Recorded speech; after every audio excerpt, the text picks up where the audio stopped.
Assalamualaikum warahmatullahi wabarakatuh. Perkenalkan, nama saya Naufal Mufadal Amir dari kelas reguler B, kelompok 5, praktikum biosistematik. Adapun judul praktikum pada unit yang pertama ini yakni fungi dan lichen, dengan tujuan yang pertama adalah mengenali beberapa anggota dari fungi dan lichen. Yang kedua adalah membedakan tiap-tiap takson dengan tanda-tanda yang ada berdasarkan sifat atau morfologi maupun anatomi yang menyusun klasifikasinya.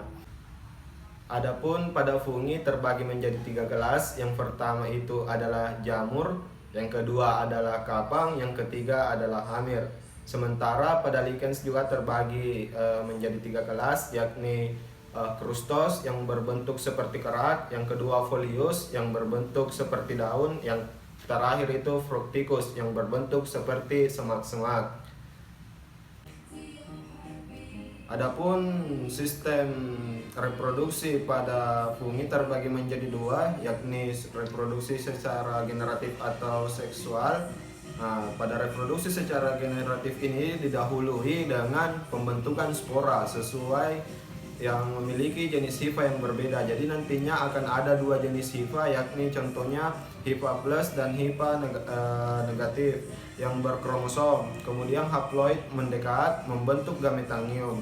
Gametangium ini adalah organ yang nantinya akan menghasilkan gamet. Setelah itu gametangium berplusgami, yaitu peleburan sitoplasma, dan kemudian membentuk sigosporangium dikaryotik atau hetekaryotik dengan pasangan nukleus haploid yang belum bersatu. Sigosporangium ini nantinya akan memiliki dinding sel yang tebal dan kasar yang memungkinkan untuk bertahan pada kondisi lingkungan yang kering.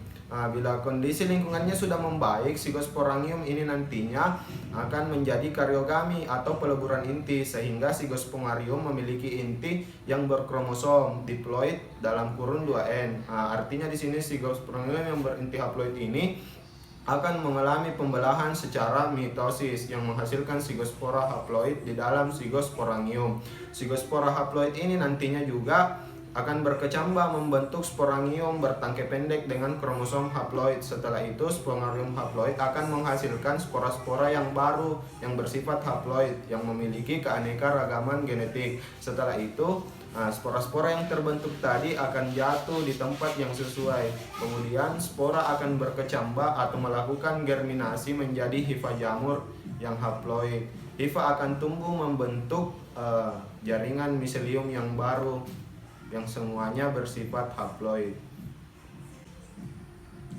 Selanjutnya reproduksi secara vegetatif atau aseksual. Di sini pada jamur yang bersifat uniseluler, reproduksi vegetatifnya atau aseksualnya dilakukan dengan cara pembentukan tunas yang akan tumbuh menjadi individu baru.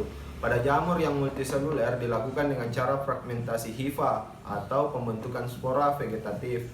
Fragmentasi hifa atau pemutusan hifa ini, potongan hifa yang putus nantinya akan membentuk individu yang baru.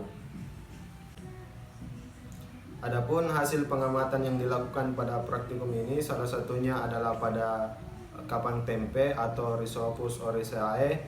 Kapan tempe ini atau jamur tempe ini terdapat pada tempe. Jamur jenis ini dapat kita konsumsi. Bentuknya itu seperti hifa kecil dan hidupnya berkoloni.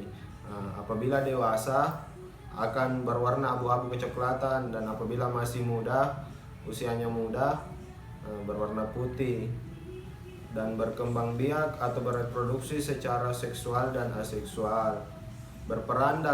Jamur ini berperan dalam proses pembuatan tempe, dan enzim yang dikeluarkannya mampu menghasilkan protein yang menjadikan asam amino sehingga tempe mengandung gizi yang lebih tinggi. Adapun klasifikasi pada jamur ini, yang pertama Kingdom Plantae, divisi Zygomicota, ordo Mucurdes, kelas atau famili Mucurdaceae, genus Rhizopus, spesies Rhizopus oryzae.